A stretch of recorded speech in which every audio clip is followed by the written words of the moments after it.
به نظرتون واسه چی میریم تو طبیعت باید با خودمون کاندوم ببریم؟ میتونی به عنوان استارتر آتیش ازش استفاده کنی.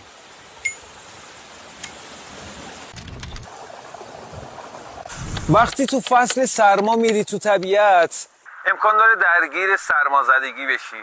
میتونی از کاندوم به عنوان کیسه آب گرم ازش استفاده کنی. آب میکنی داخلش، میذاری کنار آتیش، قشنگ گرم که شد میذاری تو کیسه خوابت زیر پاهات. وقتی دمای بدنت از سمت پاهات حفظ شد دیگه سرما رو احساس نمی کنی. میتونی چند تا تیکه یخ بندازی داخلش و زمانی که آسیب میبینی به عنوان کمپرس آب سرد بذاری رو جایی که آسیب دیده. اگه تو طبیعت نگران خیس شدن گوشیت هستی میتونی از کاندوم به عنوان کاور ضد آب ازش استفاده کنی.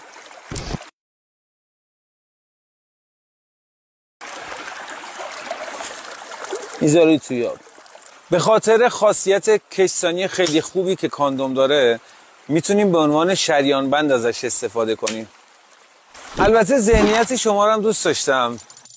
به نظر دیگه چه کاربردی داره؟ واسم کامنت